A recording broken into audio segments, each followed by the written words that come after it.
भ्रष्टाचार महाराज जी, इस रूई के साथ जो पहले अपने आए हैं उन्होंने पूरी तरह से जोड़ने की कोशिश की है। हम लोगों ने हमेशा ये कहा कि ये सब हमारा परिवार है, 36 के 36 कौम जो भी हैं वो सब हमारे हैं, और उन 36 के 36 कौम को कैसे खुश करना, उनके लिए कैसे मेहनत करके उनके जो काम उनके दिमाग के हैं वो कैसे जमीन के ऊपर लाना, वो हमारे ऊपर और आपके ऊपर एक बहुत बड़ी जिम्मेदारी है।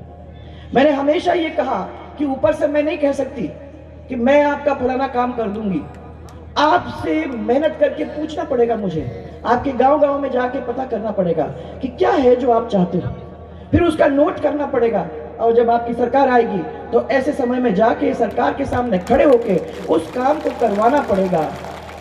जहां से नहीं चलेंगे। भाई आप प्लीज रोक दो, थोड़ा सुन लो, फिर तुम चिल्लाते रहना यार, ऐसी कोई बात नहीं, रुक जाओ।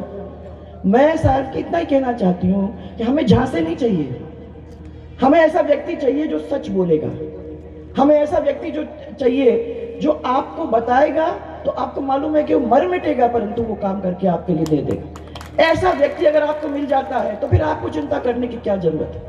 मैं इसलिए इनसे पूछ रही थी कि जो काम अपने हुए हैं इस क्षेत्र के अंदर वो आपके पूरे हुए कि नहीं, मेरे को पहले ये बताओ। 27 लाख महाराज, 27 लाख लोग हमारे प्रदेश के अंदर, उनके कर्जे 50,000 तक के माफ करके उनको सर्टिफिकेट देने का काम हमने किया है। आपके इस क्षेत्र के अंदर 10,500 ऐसे किसान हैं जिनके हाथ में सर्टिफिकेट दिया, 50,000 रुपए उनके माफ हुए। अब आप मुझे समझाओ, इतना बड़ा काम अपन लोगों ने किया, मैंने गौरव यात्रा की, गौरव यात्रा के अंदर मैंने आके इनके सबके सामने रिपोर्ट कार्ड दी कि ये काम हुए, सबने मुंडी हिलाया, बिल्कुल बिल्कुल बिल्कुल बहुत अच्छा ठीक काम किया है। इलेक्शन आ गए, इलेक्शन के अंदर अपन लोगों ने काम किया।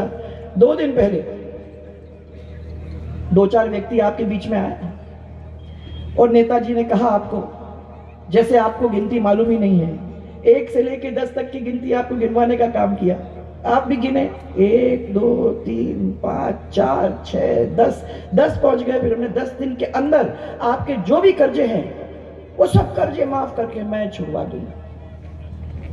हो गए आपके सबके कर्जे माफ हो गए। इसलिए इतना सोना पहने बैठे हुए हो, सोने की अंगूठी लगा के बैठे हुए हो, सब मौज मस्ती में है, कितना आपका माफ कर दिया। देखो भाई साहब, आप काहे की चिंता कर रहे हो, ये तो सब कर्ज माफ करे हुए बैठे हैं।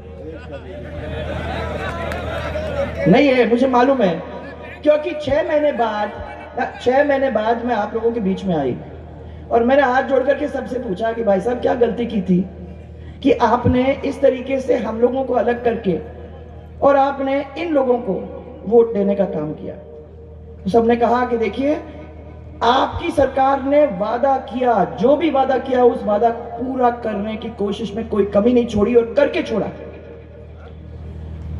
और हमको लगा कि ये दूसरी सरकार आ गई है, तो अगर दूसरी सरकार आती है, अगर वो भी वादा करके जाती है तो वो भी वादा अपना पूरा करेगी।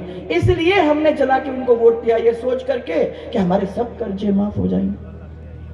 अब यहाँ सब लोग बैठे हुए हैं, आपको मालूम है कि कमर्शियल बैंक का कोई लोन लेता है तो वो कर्जा माफ करा देगा, बोलो भाई। हाँ, तो फिर इनकी बातों में कैसे आ गए। ये कांग्रेस जब वादा करती है तो वादा खिलाफी तो करना ही करना उसकी आदत में है।